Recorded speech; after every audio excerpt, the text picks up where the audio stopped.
In this video, we'll be learning about slope-intercept form and how to graph lines that are written in slope-intercept form. So if you look at this box right here, it shows us what slope-intercept form means. It says y equals mx plus b. We already know that m stands for slope, and we know what the y-intercept is, so that's where the graph of the line will cross the y-axis, and we use b to represent that number. To be in slope-intercept form, the dependent variable, or y, must be alone on one side of the equation. So basically the equation needs to be solved for y. Alright, we look at three examples. It says identify the slope and the y-intercept. So the slope is always going to be the coefficient on the x. So in this example, this slope is going to be 3. And then the constant will be your y-intercept. So in this example, 2 is the y-intercept. Remember, we would write that as 0, 2 for an ordered pair. All right, second example, the slope is the coefficient. So our slope here is going to be -1. Remember, when you don't see a number, there's an invisible 1 hanging out there. And our y-intercept will be the constant, so the 3. And again, we write that as an ordered pair, 0, 3. Our final example in this section, we see a slope here. It's a coefficient. That's okay if it's a fraction. So our slope is going to be 3/4. We don't have anything added or subtracted here. So what that means is our y-intercept is going to be 0.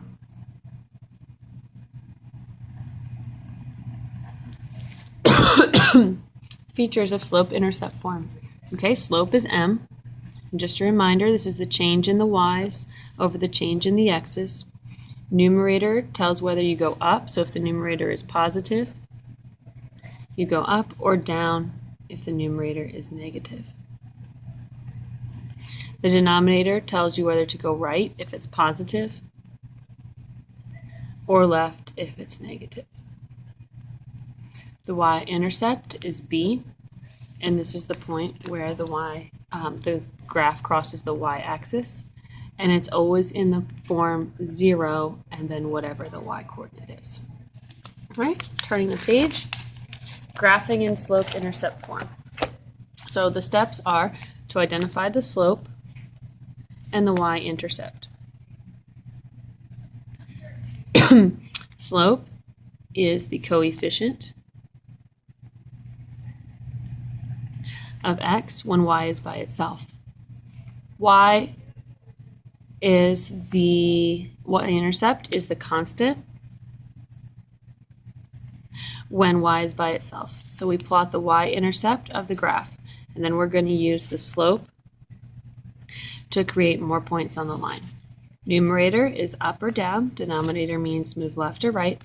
We only use a negative once, and to make a fraction, we can put a 1 under a number.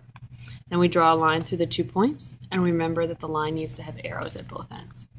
So for example, number 1, if we look at this equation right here, we know our slope is equal to -2, and we know our y-intercept is 3.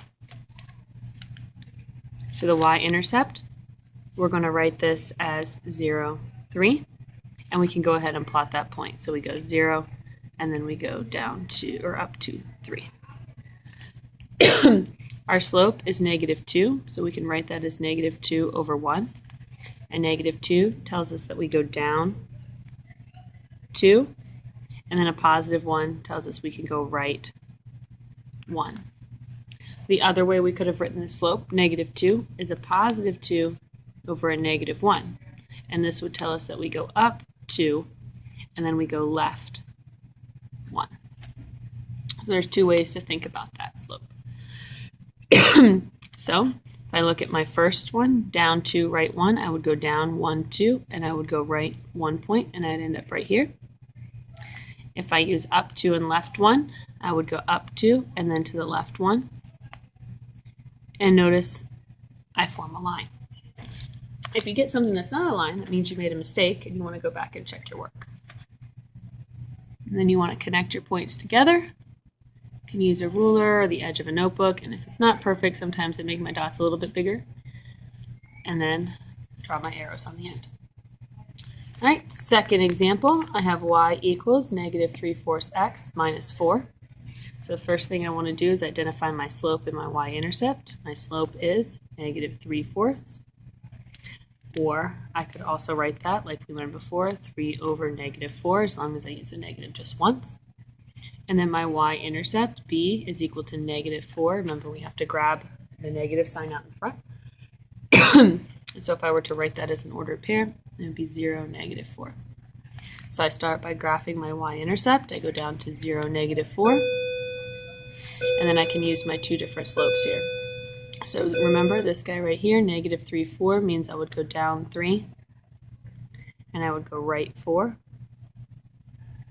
And then a slope of 3 over negative 4 is really the same thing, except that means I go up 3 and to the left 4.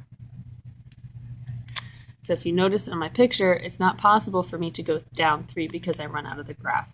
So I'm going to use this one to get my second point. I'm going to go up 3, 1, 2, 3, and I'm going to go left 4, 1, 2, 3, 4. That gives me a second point. Connect my 2 points together, and ta-da, there is my graph. And again, if it's not perfect, you can make it look a little better if you make your dots larger. All right, last page, we have 2 more examples. For these, we have to use our literal equation skills to solve for y first. You notice these are not in y equals mx plus b form, so we need to make sure that we do that first. So if I have 2x plus y equals negative 2, and I'm trying to solve for y, I'm going to need to subtract 2x from both sides. So I'm going to subtract 2x from this side, and I'm going to subtract 2x from this side. And then these two cancel, so I'm left with y is equal to negative 2 minus 2x. And then I want to make sure that it's in the form y equals mx plus b, so I'm going to need to use commutative property to flip those around. So y is equal to negative 2x minus 2. Then I can identify my slope and my y-intercept. So my slope, m, is that coefficient, negative 2. So I can write that as negative 2 over 1, or I can write that as positive 2 over negative 1. And then I can identify my y-intercept, my b, and that's going to be the constant. B is going to be negative 2, so the ordered pair is 0, negative 2. Zoom out a little bit here. So I'm going to start by graphing my y-intercept, 0, negative 2. So I go left and right none, I go down to negative 2. And then I can use either slope. This one means I'm going down 2 to the right 1. This one means I go up 2, left 1. And both of these will fit on my graph. It's always nice if you have 3 points. Helps you double check your work. So I'm going to go down 2, and I'm going to go right 1. And then for this one, I'm going to go up 2, and I'm going to go left 1. So I have 3 points. Those 3 points make a nice line, and I can connect them together. All right, last example, also not in slope-intercept form, so it's going to take me a minute to put that in slope-intercept form. So I start with 5x minus 3y equals 6. Solving for y, so the first thing I need to do is subtract 5x from both sides. When I do that, these cancel, so I have negative 3y is equal to, and then if you recognize you need the x first, you can go ahead and write negative 5x plus 6. And then in order to get y all by itself, I'm going to need to divide both sides by negative 3. So I have y is equal to, and then I want to make sure that I simplify this out, so I'm dividing both of these terms by negative 3. Negative 5 over negative 3x, and then 6 divided by negative 3 is a negative 2, or minus 2. And then I know a negative divided by a negative is a positive, so I have y is equal to 5/3 x minus 2. So from there, I can identify my slope and my y-intercept. My slope is going to be 5/3, and I can write that as 5/3, or I can write that, like we saw up here, as negative 5 over negative 3.